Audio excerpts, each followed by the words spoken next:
चला तर मुलांनो, आज आपण पाहूया वर्गमूळ कसं काढायचं ते. वर्गमूळ काढण्यासाठी महत्त्वाचे असणारे घटक म्हणजे अवयव पाडता आले पाहिजे.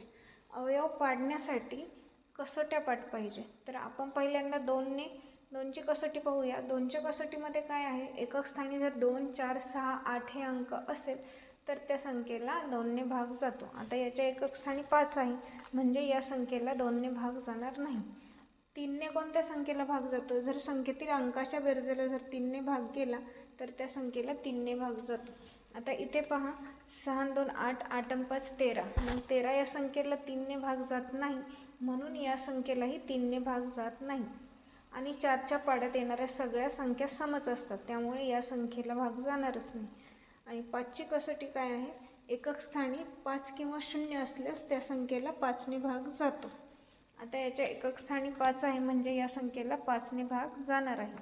मग चला आपण 5ने भाग देऊया. तुम्ही एका कच्च्या पेजवर मागं करा. 625ला 5ने भाग घाला. मी इथे डायरेक्ट घालते. 5 एके 5, खाली बाकी राहिली 1, 5 दुने 10, खाली बाकी राहिली 2 आणि 5 5 25.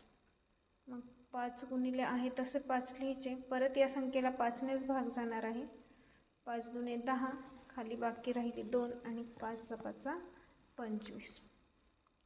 पुन्हा 5 गुणिले 5 आहे तसं लिहायचं आहे आणि 25ची फोड 5 गुणिले 5 येणार आहे. म्हणजेच ह्याचे अवयव काय आले, 5 गुणिले 5 गुणिले 5 गुणिले 5. आता 625चं वर्गमूळ काढायचं आहे.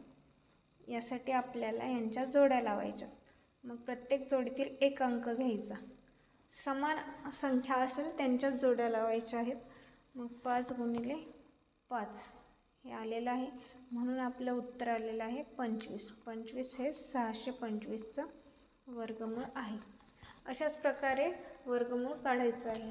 व्हिडिओ आवडल्यास नक्की व्हिडिओला लाईक करा, शेअर करा आणि सबस्क्राईब करायला विसरू नका. आणि तुम्हाला काही प्रॉब्लेम असेल तर ते कमेंटमध्ये मला नक्की सांगा.